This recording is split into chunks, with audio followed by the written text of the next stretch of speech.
I have just taken a good hard look at the detailed class changes that Blizzard has announced. I'm glad that the details are coming out thick and heavy here because the more we know, the better feedback we can provide, and I will endeavor to give that feedback now. The changes to Paladins do indeed make me feel good and are overall a step in the right direction, more so than the changes they had announced at BlizzCon, but believe it or not, I still want more and still see some deep issues with Blizzard's paradigm. But first, let's talk about the good stuff.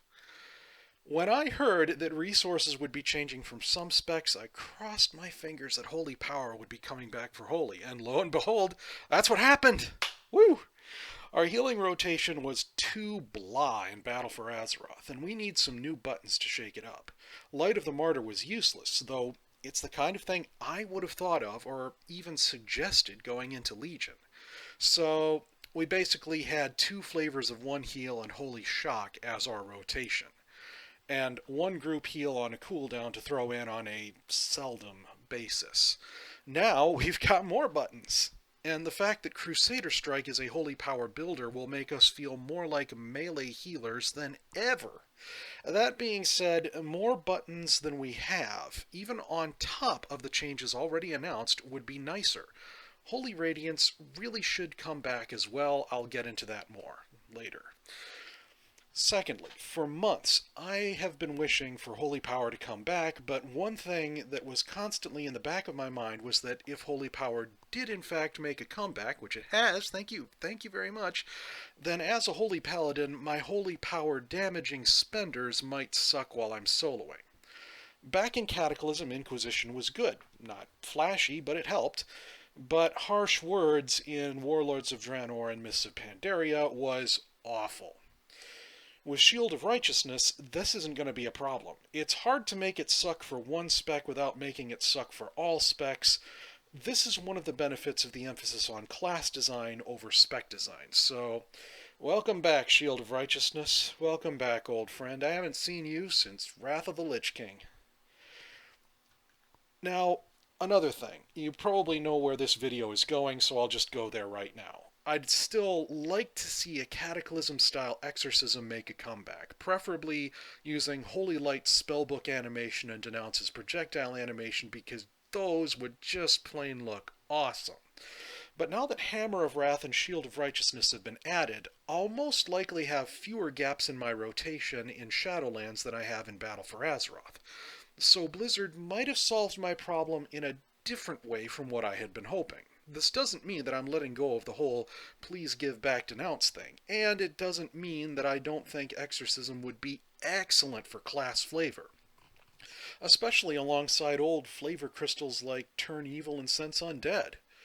But having a ranged holy damage spell with no cooldown isn't as urgent as it has felt for the last few years. Then again, I won't know how urgent it'll be until I've played my Holy Paladin for a while. It might be necessary or it might not be, but I know one thing. Having two more damage buttons is going to help a lot. And now for the bad stuff. Again, Holy Radiance did not make a comeback, and our group healing situation isn't all that good. The rotation is nearly identical for a Holy Paladin for both single target and multi-target healing. Another group healing button would really help with that.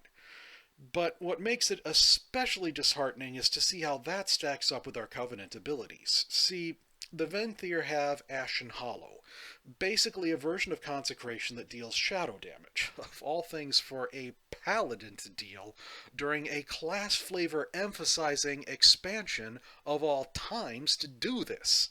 Seriously, make it Twilight damage or something. But the really painful thing about this Venthyr Covenant ability is that it heals allies. What makes it painful is that we don't have a group heal with a short cooldown that's generally readily available the way Holy Radiance was in Mists of Pandaria and Warlords of Draenor. Now, this description of Ashen Hallow doesn't go so far as to say that it replaces Consecration, but it's built the way I would build a spell that replaces Consecration. So I'll assume for the rest of this video that this Ashen Hallow replaces Consecration. And since Consecration has a short cooldown, this Venthyr Ashen Hallow Covenant spell would probably also have a short cooldown and thus would fill this gaping hole in my kit nicely. But the fact that it would fill this gaping hole in my kit is actually a problem in terms of class design. It's not a solution, it's a problem.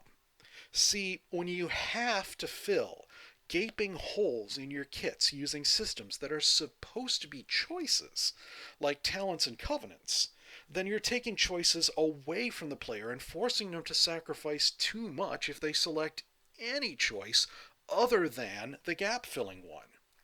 Now, if we had Holy Radiance or some other group healing option, for example, a Seal of Righteousness ability that makes our healing and damage splash, hint hint, then if we also had Ashen Hallow on top of that as a Covenant ability, then it wouldn't be so bad. Then Ashen Hallow would be a supplement instead of being a crutch. It would make us better at something that we're already able to do rather than allowing us to do things that we couldn't do before. In that scenario, where there isn't a gap that Ashen Hallow fills, Ashen Hallow really is a good thing rather than a bad thing. Interesting note here. By changing the environment that Ashen Hallow is in, without changing Ashen Hallow itself in any way, it is possible to turn Ashen Hallow from a bad thing into a good thing. I think this observation demonstrates that nothing in WoW exists in a vacuum. Abilities can affect how other abilities are used simply by existing. And how these systems mesh with each other is crucial. That's why I came up with a complete system for my relic progression concept a while back, instead of offering piecemeal itty-bitty suggestions. And it's also why I'm really grateful to Blizzard for dumping as much information onto us as possible, because that allows us to see how these systems will interact. Anyhow, next, auras are making a comeback. And auras are passive and don't really make much difference in second-to-second gameplay. An exception to this is Retribution Aura. When an ally dies, you'll get buffed for a few seconds, which will affect your gameplay quite a bit. And again, looking at this, it looks to me like this isn't a solution, it's a problem.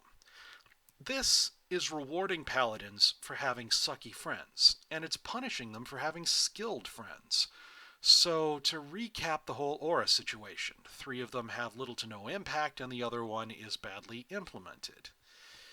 Yeah, in my opinion, the auras were the wrong choice for what to bring back. Turn evil and sense undead? Actually pretty nifty and flavorful.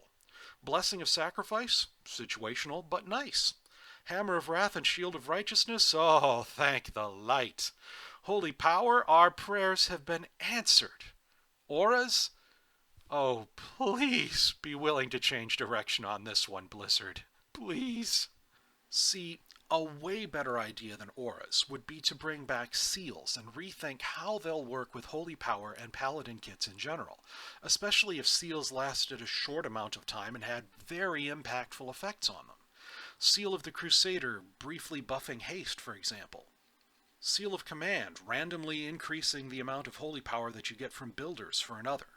Seal of Wisdom, allowing you to rapidly regain mana from dealing damage at the cost of not healing for its duration in order to get the full benefit of the mana regen. Seal of Light, briefly causing more of your healing to go to the beacon, or maybe giving you temporary leech instead.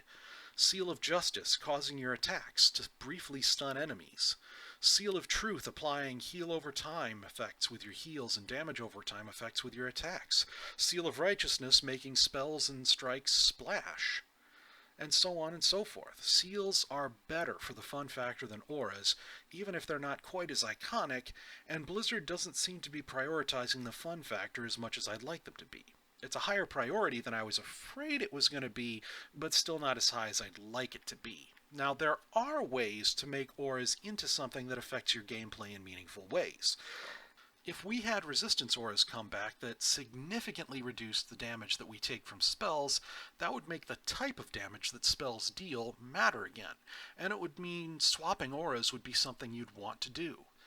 A healing aura that drains mana would also fill a gap in the Holy Paladin's kit while making auras into an impactful part of gameplay. Converting Consecration into an aura per se would also be another way of looking at this. And there's got to be some way to make Retribution Aura work. But Still, I'm a little partial to seals. So that's my feedback. I'm hoping Blizzard continues to iterate, that they continue to listen to feedback and prove that you're willing to pivot on important things, and most importantly of all, that they are actually going to deliver a terrific product. Now, I'm about to do something that my speech teachers told me not to do when I'm making a speech back in high school, but I never liked speech class anyway, so forget them. They warned me not to introduce new subject matter at the end of a work, but I don't care. I'm going to do it anyway. I believe that Blizzard would do a better job keeping the end goal of delivering an awesome product in mind if they planned on making a trailer video for Shadowlands for every spec in the game.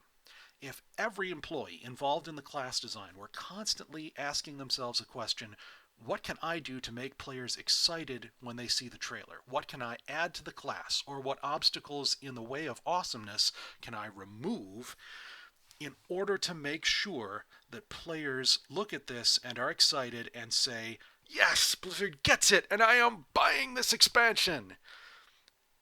If that is what the Blizzard employees kept in mind every step of the way, if that was their goal, to make an awesome trailer that is truthful, then Blizzard would have the right mindset. They would deliver a much better product.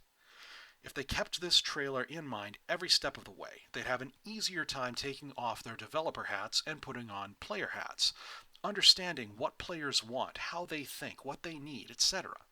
They would be able to let go of any fears that are holding them back, like the fear of long-term spell bar bloat, and just go ahead and do what's good for the game.